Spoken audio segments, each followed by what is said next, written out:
Africa at the dinner table. And if you look at Africa at the dinner table, Africa is on a plate, and it is meat.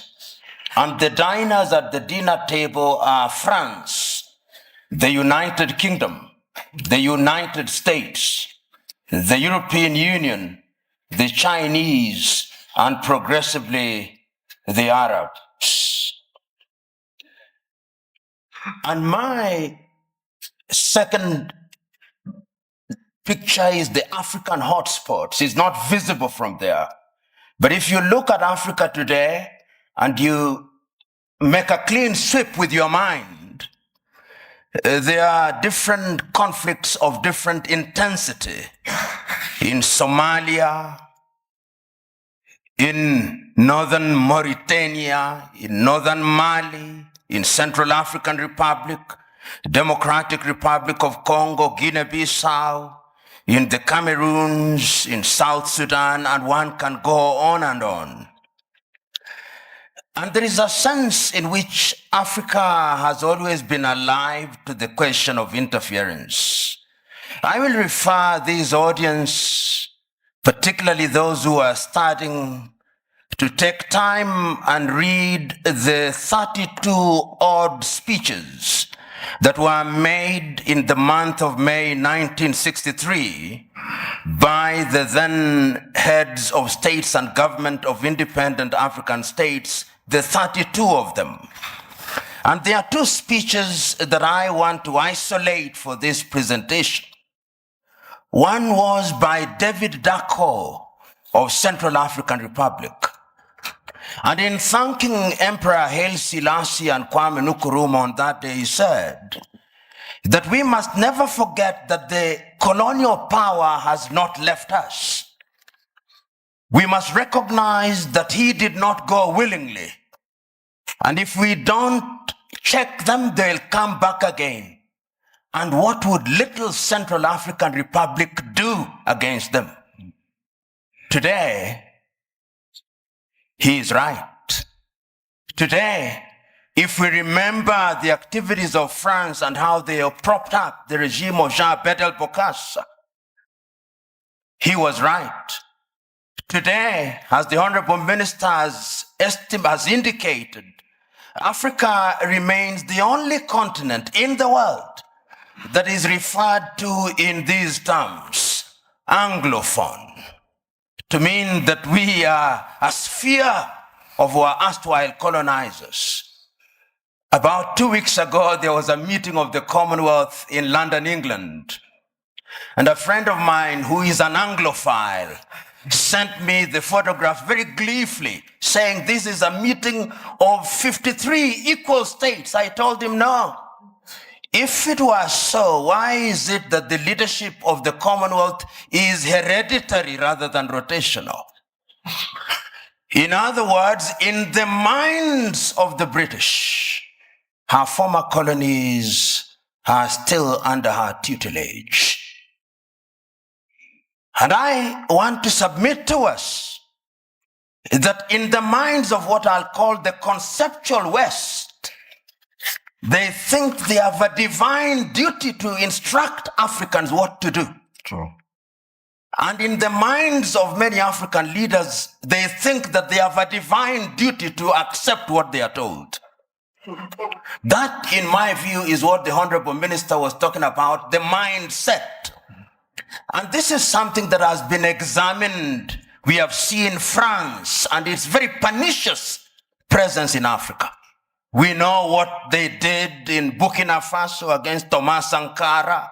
We know what they did in Mali or the Sudan against Modibo Keita or against Sekou Touré in Guinea. Pernicious to the core. The Portuguese, we know what battles had to be fought in that area. And let me put this very bluntly.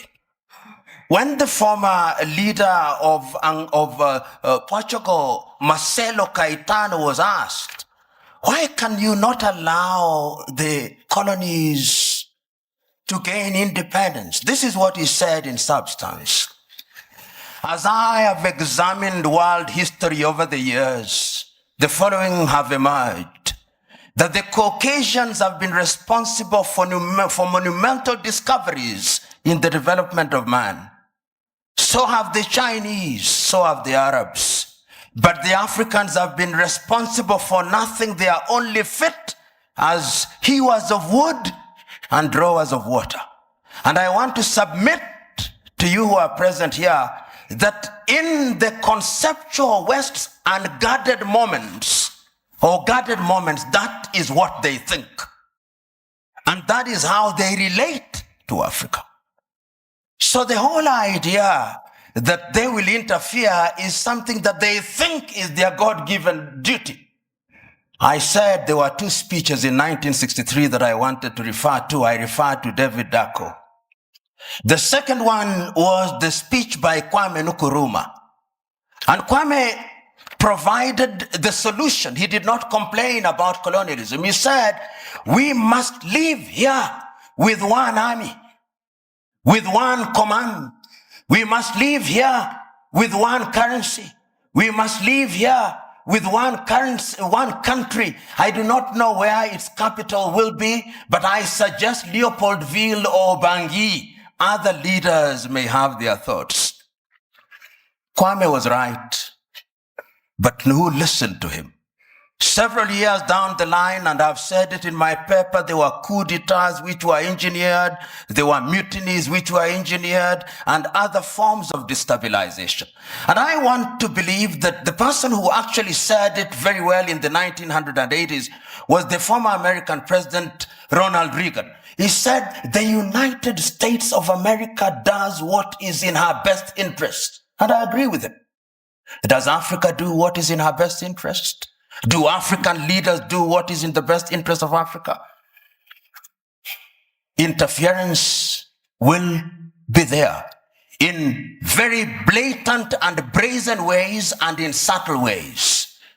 I've always asked, until very recently, how many African countries manufactured bullets?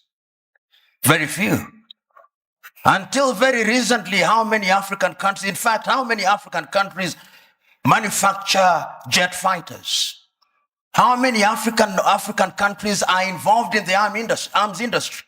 Some of the leading conceptual West countries which pontificate to us about prizes, peace prizes, are the leading manufacturers of landmines.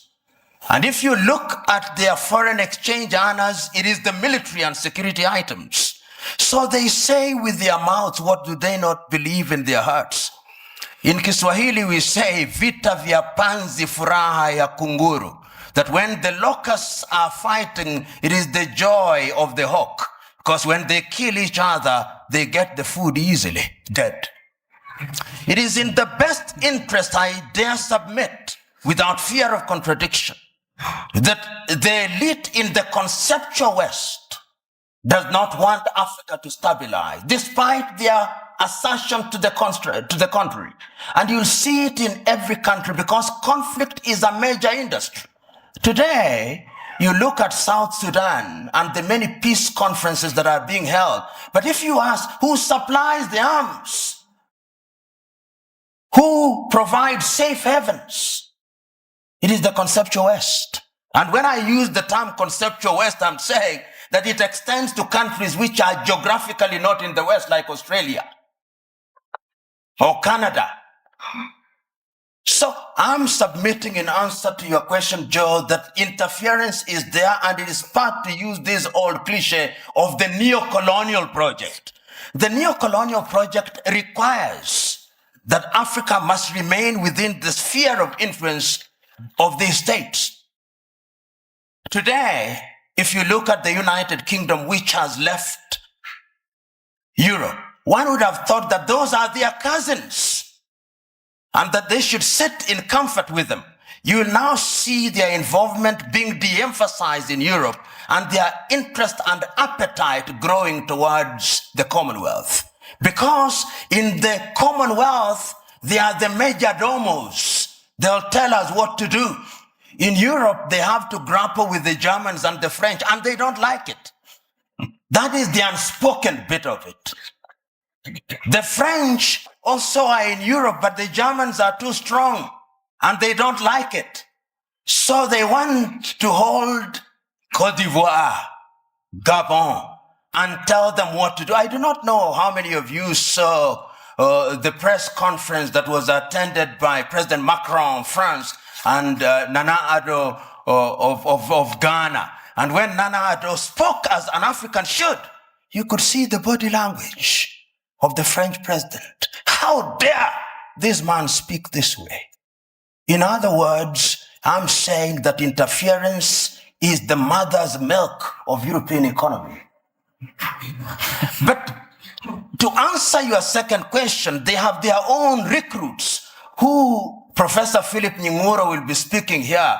To use the old vocabulary of those days, they are the people you call their compras de bourgeoisie. You must remember. The compras de bourgeoisie are Africans with black faces, but essentially they are doing the bidding of these powers. They are the ones you'll find them in different spheres. And they will be present. They are in your cabinet, but they are actually representatives of the foreign intelligence agencies of those countries. We know this. If you look at the declassified papers from the United States, we now know that some of leading cabinet ministers in many African countries were working for the CIA or some Western agency. So you are sitting in cabinet, and in these days of the mobile phone, they are possibly texting their masters in Europe and America. So interference is also exacerbated by these compras de bourgeois for their own benefits. And it has never changed, Honorable Minister. In the early days of slavery, they gave some of the chiefs mirrors and alcohol. Today, what they give them are flats in Paris or in Dubai. And that is what makes them undermine Africa. The third mode of interference is through institutions.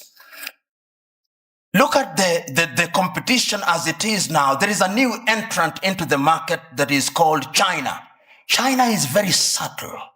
Many people wrote the obituary of Rwanda in 1994. 20 years down the line, it has been demonstrated that Africans can actually do it. Between 1983 and 1987, I think Thomas Sankara in Burkina Faso also demonstrated that it can be done. We saw in Somalia, despite their problem. So my prescription is African unity. Africa must now begin to negotiate initially in terms of blocks, SADC, ECOWAS, East African Community, and ultimately as African Union. And lo and behold, we must do it. And I've always said this cliche, we must do it because if we don't do it, we will be done. Thank you.